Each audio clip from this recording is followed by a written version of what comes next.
the distance that this golf head moves in the backswing would generally be wide, and then it would shift to a narrower arc.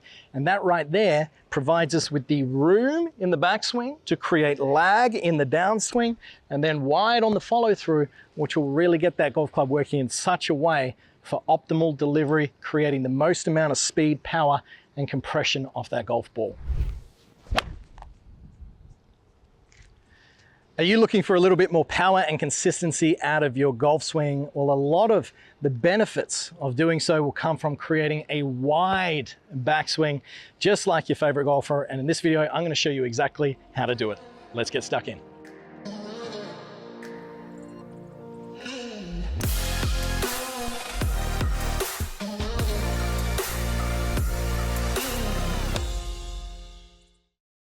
Welcome back to the channel, guys. Kerrod here on the range today at Joondalup Resort, talking all about how to create more width in your golf swing. It's a very common error that I see with a lot of players of where they pull their arms around their body. They get very narrow. They find it very challenging to create any consistency with their quality of strike. So stay tuned, because I'm going to show you the biggest keys to ensure that you're creating a wide backswing and an excellent drill. One of my favorite at the end, so make sure you stay around for that one, to ensure that you've got the feeling, the sensation, and you can work on that to ensure that you're getting that wide structured backswing, allowing yourself to create lag in the downswing. But before we get into it, if you haven't already, please go down below, click subscribe, click that bell so you get notified of all the content coming your way. And also, if you're looking for something a little bit more personalized, I'm here to help across any parts of your game, be it the short game, putting, full swing, talking about width in your backswing, whatever it is.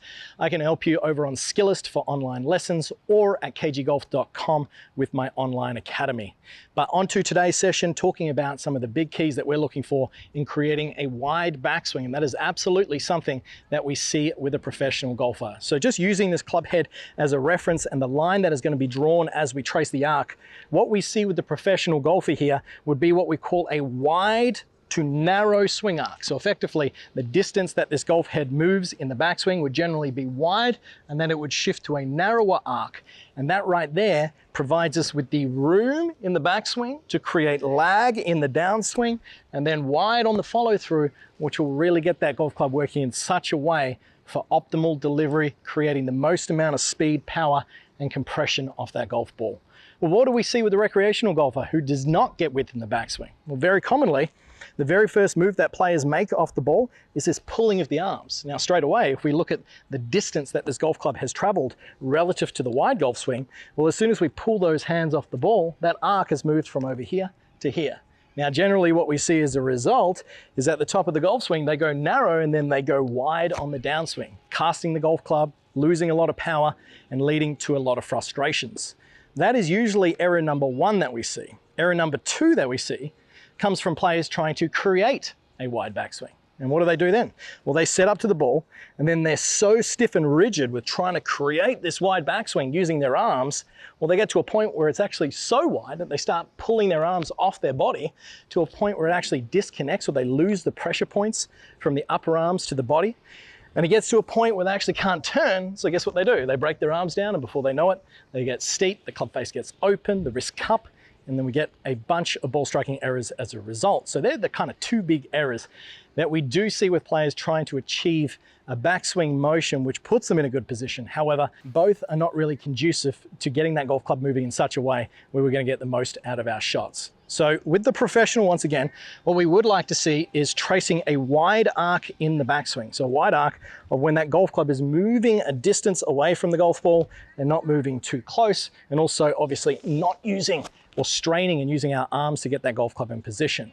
So the first key that we're looking for to create width in the backswing, which is going to facilitate more power and distance with that golf ball, is about ensuring that if our arms are long at address, so we've got this straight line structure between the club shaft and my lead arm, and also my right arm, and my arms right here, they're long and relaxed. Now, if I use my chest as the engine for the backswing, well, straight away you can see that just from doing so, my arms stay long.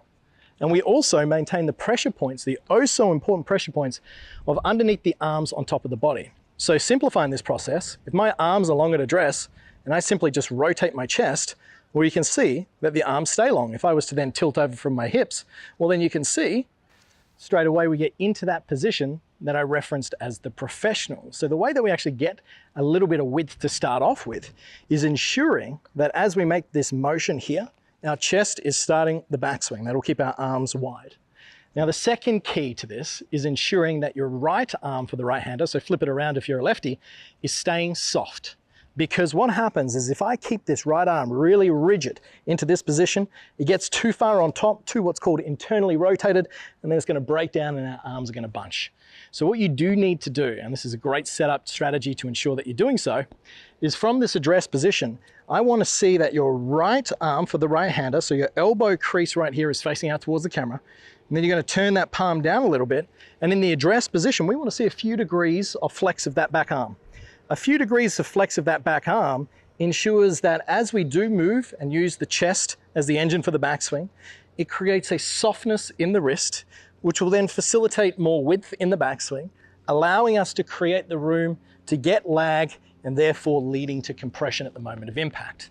So once we've got our long, structured, soft arms at address, and ensuring, especially with that back arm, the right arm for the right-hander, stays soft as we swing back, that puts the club in such a position giving us the best potential to create width in the backswing and therefore a better strike.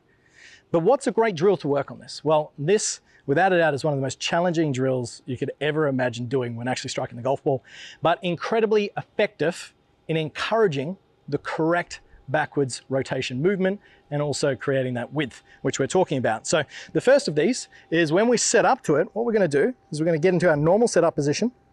And then what you're going to do is you're going to open your backhand.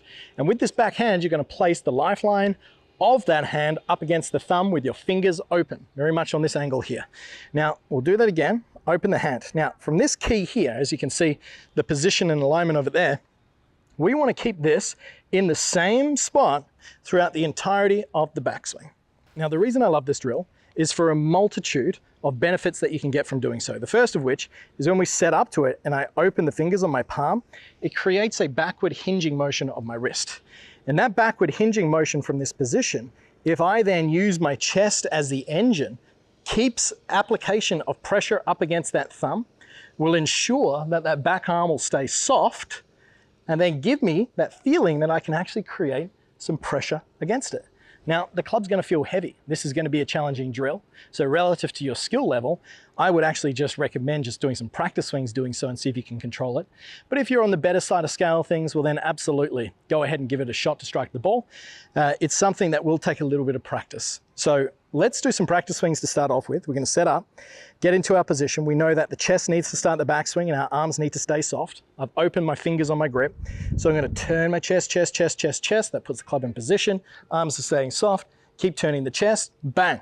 Perfect spot. Right there. That is creating width in the backswing, allowing that wide to narrow sequence that we described at the very beginning of this video. Once you've done so, let's try and do some swings in continuous motion. Now you'll notice when I did so, I had some intent. I hit the ground after where the ball would be laying if it was in that position, and that produced that quality strike and feel that I was looking for. So make sure whenever you do a drill, you're actually putting some intent behind it to get the result that you're looking for.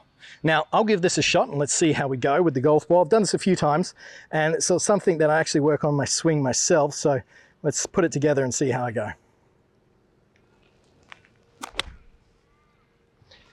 As you can see, just a small little chip shot here. This is more so just creating the feeling of what you need to do in the backswing to start off with and then moving through. So that gives you a bit of an understanding now of what creates width in the backswing and then what are some of the big keys and errors that we see with players who are struggling to maintain that width. So I hope you've enjoyed today's video. As always, please like the video, subscribe, share with your friends. Tell everyone you know about the channel so we can ensure that we keep putting out this great content to help you at home. If you ever need any extra assistance, it's all over on kggolf.com. But until next time, I'm Kerrod Gray. Thanks for watching.